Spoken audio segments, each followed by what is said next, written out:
করতে জ্ঞান অর্জন করতে করতে যে লোকটার জীবন কেটেছে, যদিও শাব্দিক অর্থ করলে অর্থ অন্যরকম হয়, আমি তা করতে যাচ্ছি না।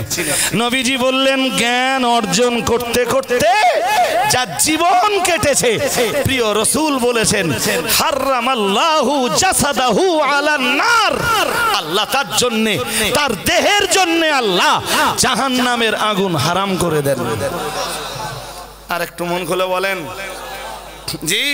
এরপরে নবী আবার বলেছেন ওয়াস্তাগফারা লাহু মালাকাহু, যার বাংলা মানে হলো যে আল্লাহর ফেরেশতারা ওই রূপ আলেমের জন্য আল্লাহর কাছে ক্ষমার আবেদন করে।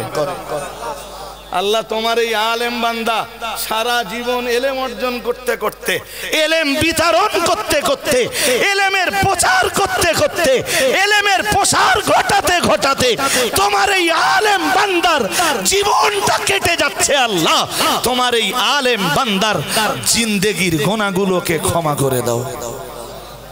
তোমরা কেস করো আর ফেরেশতারা ক্ষমা চাক।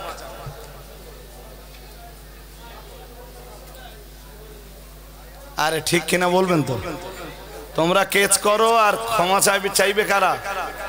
হ্যাঁ, দেখি তোমাদের কেসের জোর বেশি না ফেরেশতাদের ক্ষমা চাবার জোর বেশি? সংখ্যায় তোমরা বেশি না ফেরেশতারা বেশি? কথা বলেন না কেন? সংখ্যায় তোমরা বেশি না ফেরেশতা বেশি? হ্যাঁ, হাদিস শরীফের পরে আবার রাসূল বলেছেন নবীজি, আল্লাহ পাকের রাসূল জানিয়েছেন ইম্মাতা ফি তালাবিহি মাতা শাহীদান ও কামা ক্বালা আলাইহিস সালাম।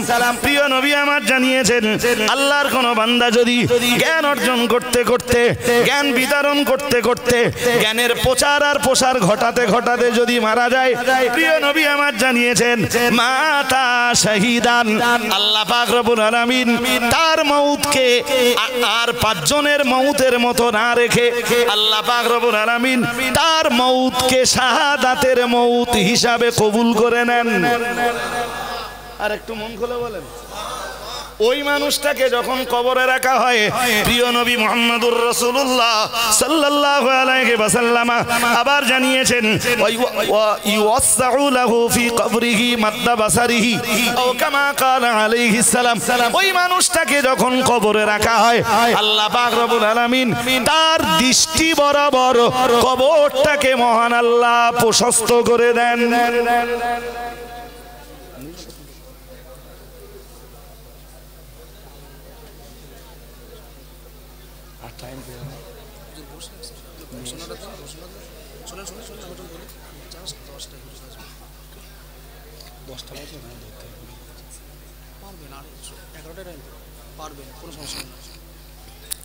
হাজরিন,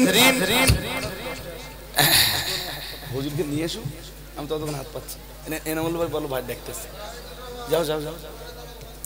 হাজরিন, আমি আমার 9:30 পর্যন্ত শিডিউল টাইম ছিল, শিডিউল টাইম অনেক আগে পেরিয়ে এসেছি, আর বাধা সময় ছিল 1 ঘন্টা বলে আমি অজও করছিলাম খুব কেটে সেটে, খুব হালকা করে, যাতে সময়টা ক্রস না করে।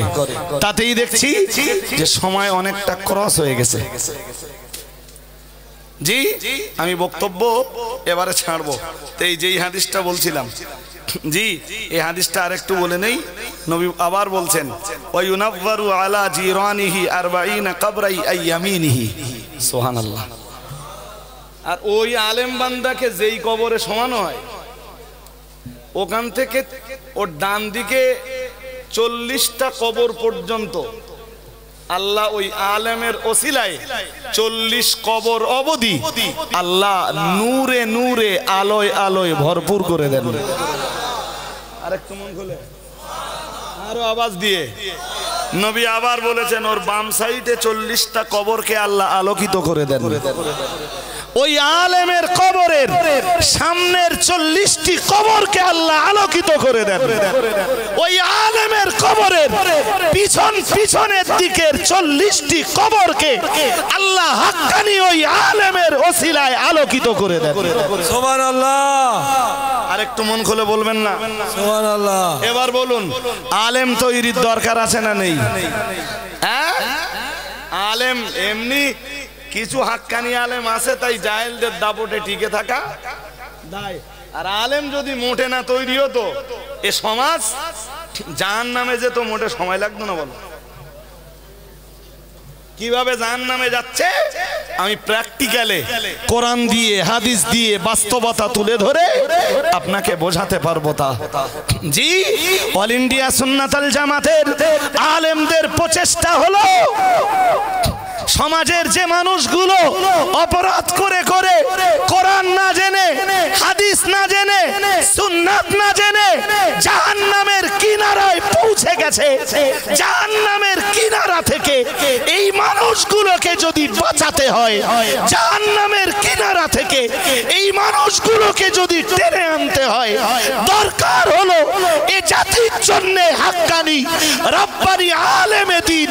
তাই অল ইন্ডিয়া সুন্নাতুল জামাতের আলেমরা শুধু ওয়াজ না করে, শুধু নসিহতের উপরে নির্ভরশীল না হয়ে দিকে দিকে দিকে দিকে বাংলার বিভিন্ন প্রান্তে মাদ্রাসা তৈরি করতে বদ্ধপরিকর। নারায়ে তাকবীর, নারায়ে তাকবীর। বালতি সিদ্দিকী আমিনা মাদ্রাসা ও ইয়াতিমখানা, নারায়ে তাকবীর। কি আমার কথা বুঝতেছেন নাকি? ভাই মুফতি আব্দুল মাতিন সাহেব হুজুর এসে পড়েছেন। আমি এমনি কালেকশন করবার প্রস্তুতি নিয়েও বসিনি, করছিও না। জি, আমি বিদায় নেব, হুজুরের জন্য মাইক ছাড়বো। আর আমারও তাড়া আছে, ব্যস্ততা আছে। আমার আজকের বক্তব্যের, এই ছোট্ট বক্তব্যের ভাষাগত ত্রুটি বিচ্যুতি আল্লাহর হস্তে ক্ষমা সুন্দর নজরে দেখবেন।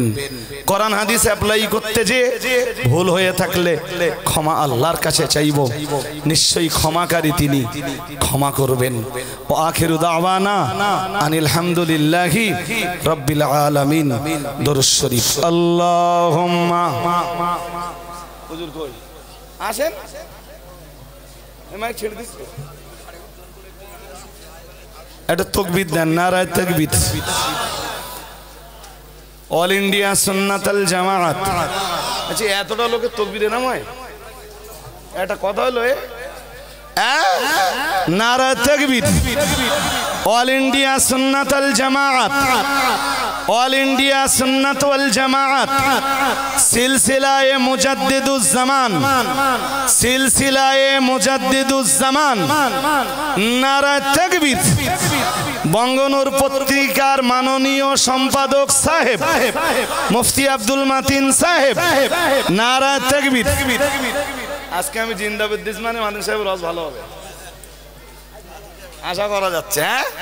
ভাই আব্দুল মুহিত সাহেব বলছিলেন আমাকে একটু কালেকশনের জন্য হাত পাততে। তা আমি এখন কালেকশনে হাত পাততে যাওয়া মানে, আমি যখন উঠেছিলাম মজলিস এরকম ছিল না। আলহামদুলিল্লাহ এখন তো মজলিস পুরোপুরি গড়ে গেছে। হুজুরি ওয়াজ করবেন, আজকের কালেকশন হুজুরি করবেন, ঠিক না? এখন আমি এই মজলিস ভেঙে দেওয়ার পক্ষপাতী না। দরুদ শরীফ পড়ুন, হুজুরের জন্য আমি মাইক ছেড়ে দেই। আল্লাহ।